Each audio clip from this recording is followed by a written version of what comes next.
Hello guys, in this video, ituturo ko sa inyo guys yung kung paano magpalit ng battery dito sa ating key-fob, sa car key-fob natin. Yan. Ang sasakyan ko guys ay Dodge. Yan guys.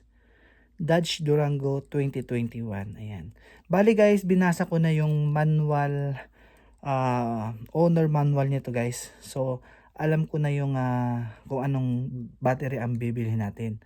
So, ganun guys kapag magpapalit kayo ng battery ng mga key-fob ninyo guys, make sure lang na basahin ninyo yung manual ninyo guys. So, kanina dumaan na ako sa grocery guys at bumili na rin ako ng battery. Ito guys, yung may battery tayan. Ang battery guys ng swak sa aking key-fob guys yung CR2032. Yan, 3 volts. 3 volts sa guys Bali, bilog yung ano niya. So, bubuksan natin ito guys. Ituturo ko sa inyo kung paano magbukas nitong key-fob natin. So, ito guys, pag binuksan natin yan, ito yung susi ng sasakyan. Tapos, iba pa yung remote niya. Yan guys. So, ipupush natin to guys.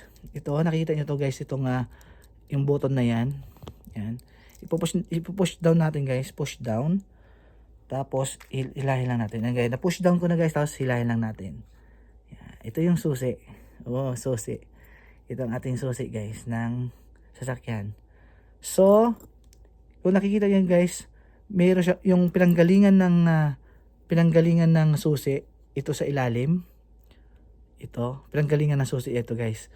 Ngayon ito yung taas, ito yung way para mabuksan natin yung key-fob natin. So, gagamit tayo guys ng flat na screwdriver. Ito guys, flat. Yan, gagamit kayo ng flat guys Ito. Yan. Ngayon guys, dito nyo siya itututok sa may pangalawa. Yan guys, Yan sa may pangalawa, kung nakikita ninyo. Yan, dito sa pangalawa guys, yan. Ilalagay nyo lang dyan yung screwdriver nyo, tapos ititwist nyo lang guys. Twist. Yan. Yan. Tapos kusa na siyang aangat yan guys. Yan. Tapos dito sa gilid. Dito din sa gilid guys. Make sure dahan-dahanin lang natin buksan guys Dahan-dahanin lang natin guys. Ito na siya. Oh, ito na yung key fob niya guys, yung loob. Tsaka nandito na yung battery na papalitan natin. Kasi yung battery na to guys is lobat na. So mahirap namang mag-drive ng sasakyan guys kapag lobat yung battery mo, kasi ito lang yung isang susi natin para makapag-drive tayo, di ba? Kapag wala tayong susi, paano tayo makapag-drive? Ayan. So, papalitan na natin guys. Yan, ito yung chips niya guys, yan. So, itatabi lang natin. Pahiga para hindi ma-disconnect yan. Tapos ito guys yung battery niyan. Yan. Ayan siya guys. Kung nakikita nyo guys, itong nakikita nyo guys yan is negative yan. Yan ang negative. Yung positive niya guys ay nakaharap dun sa plastic. So, ang pag-aalis niya yan guys, dito lang guys, ipupush nyo lang. Ito guys, ipupush nyo lang yan. Paangat. Ayan guys, paangat. Pupush nyo ng paangat, ayun, tumalsik na siya. So, kung nakikita nyo guys, ayan may nakikita ba kayong plus sign? Yan yung positive.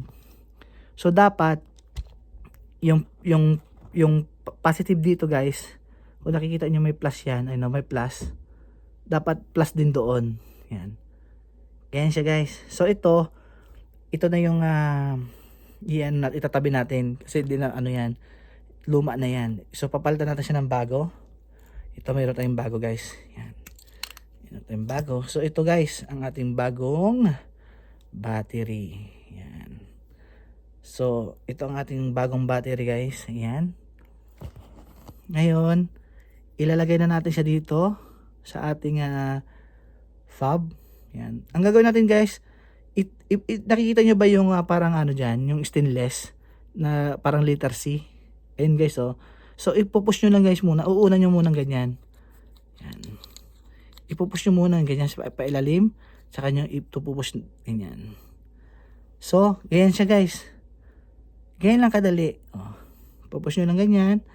Then, ibabalik na natin yung takip niya. Yan. So, ibabalik na natin guys. Ganyan lang kadali lang guys. Tapos, ito guys, first time ko siya gawin. So, ipupush natin. Una natin ipupush yung dito sa unahan. Yan, ipupush natin itong unahan muna para, yan, narinig nyo guys, tumunog. Yan. Tapos susunod dito sa gilid. Yan. Tapos dito sa gilid din, yan.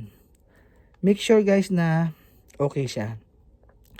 Yan, tingnan nyo guys yung gilid, kung mayroon bang nakaawang, kung mayroon bang parang bukas-bukas pa na konti, i-push nyo lang. Yan, i-push nyo lang siya ganyan guys, gilid-gilid ha. Pero wag yung pindutin nyo guys ha, baka tumunog yung sasakyan ninyo. I-push nyo lang siya ganyan.